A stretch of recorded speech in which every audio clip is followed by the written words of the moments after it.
کبھی چاول بیچے، کبھی مزدوری کی تو کبھی فارمنگ۔ 4 مرتبہ گھر سے بھاگ کر اس کو دھوکے کے سوا کچھ نہیں ملا، پر اس کے باوجود بھی اس نے اپنی خود کی کار مینوفیکچرنگ کر لی۔ شروعات میں اس کی پرائز اور کوالٹی اتنی کم تھی کہ زمانے نے مذاق بنا کر اسے فلاپ کرنے پر مجبور کر دیا۔ ایک نہیں کئی مرتبہ اوپر چڑھ کر واپس زمین پر گرنے کی جیسے تو اسے عادت سی ہو چکی تھی، اور اسی عادت نے اس کو اتنا مضبوط بنایا کہ آخر کار یہ لڑکا دنیا کی تیسری سب سے بڑی کار مینوفیکچرنگ کمپنی ہونڈائی کا فاؤنڈر بن گیا۔ پر آخر کیسے؟ تو ہیلو گائز، میں ہوں تنظیم اور سواگت ہے آپ کا آج کی ہماری اس مزیدار ویڈیو میں۔ ویڈیو میں آگے بڑھنے سے پہلے سب سے پہلے آپ سے ایک چھوٹی سی ریکویسٹ ہے کہ سب سے پہلے آپ ہماری اس ویڈیو کو ایک لائک کر کے ہمارے چینل کو سبسکرائب ضرور کر دیں۔ تو چلیے شروع کرتے ہیں۔ دوستو، چنگ جو ینگ 1915 میں کوریا کے ٹونچن نامی ایک گاؤں میں پیدا ہوا۔ یہ گاؤں آج نارتھ کوریا میں موجود ہے۔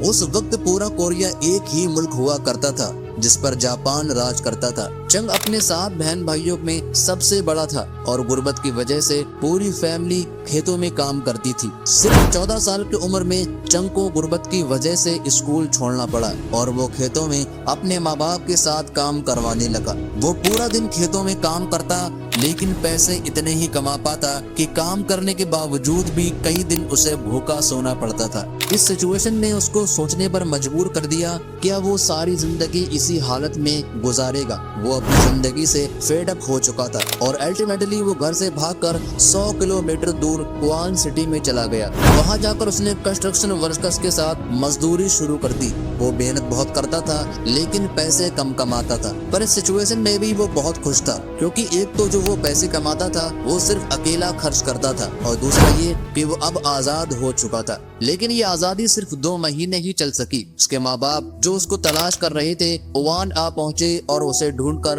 واپس گاؤں لے گئے۔ چنگ کی زندگی میں پہلی بار جو خوشی آئی تھی وہ چھین کر اسے دوبارہ کھیتوں میں کام کرنے کے لیے بھیج دیا گیا، پر اصل میں اس نے شہر کی زندگی کا مزہ چکھ لیا تھا۔ وہ کسی بھی صورت میں دوبارہ سے گاؤں یا کھیتوں والی زندگی نہیں گزارنا چاہتا تھا۔ ایک بار گاؤں میں فصل کم ہوئی اور پورے گاؤں میں خوراک کی شارٹیج ہو گئی۔ نوبت یہاں تک آ گئی کہ کئی دن تک بھوکا سونا پڑتا تھا۔ چنگ نے سوچا کہ اب بہت ہو چکا، وہ یہاں کسی بھی صورت نہیں رکے گا۔ اب وہ چوتھی بار گھر سے بھاگنے کی پلاننگ کرنے لگا اور اس بار یہ آخری بار کوشش تھی۔ اب کی بار وہ بھاگ کر سول شہر پہنچ گیا جو آج کے ساؤتھ کوریا کا کیپٹل ہے۔ اس نے تو جیسے اپنی زندگی کا مقصد بنا لیا تھا کہ گاؤں چھوڑ کر شہر میں بسنا گئے، پھر بے شک کوئی بھی کام کرنا پڑے۔ سول میں آنے کے بعد اس نے کوئی کام نہیں چھوڑا، مزدوری کی، فیکٹری ورکر لگا اور یہاں تک کہ صاف صفائی کا بھی کام کیا۔ اس میں ایک خوبی تھی کہ وہ جو بھی کام کرتا تھا بہت محنت اور دل لگا کر کرتا تھا۔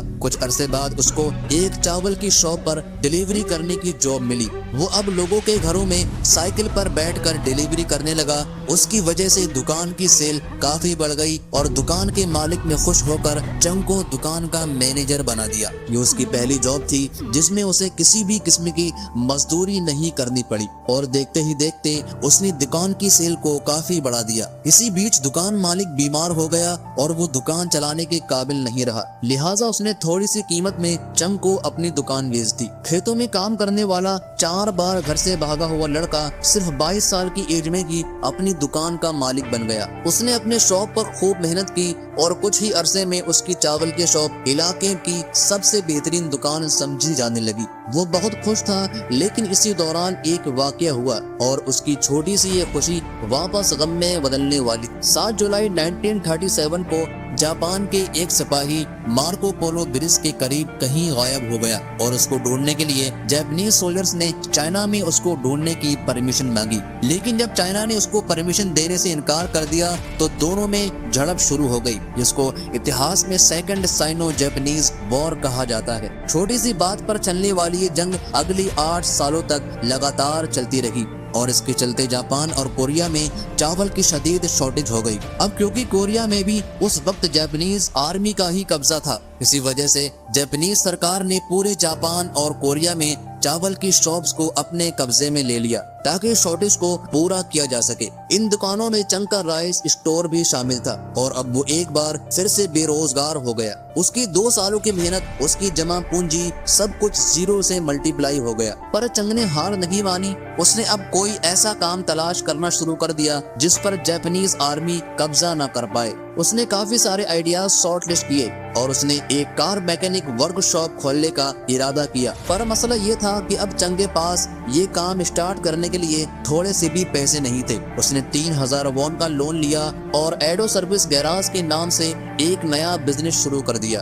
جیسا اس نے سوچا تھا اس کا بالکل ہی الٹا ہوا۔ کہتے ہیں مصیبت آنے سے پہلے پہنچتی نہیں ہے۔ چنگ کے نئے گیراج میں اچانک آگ لگ گئی۔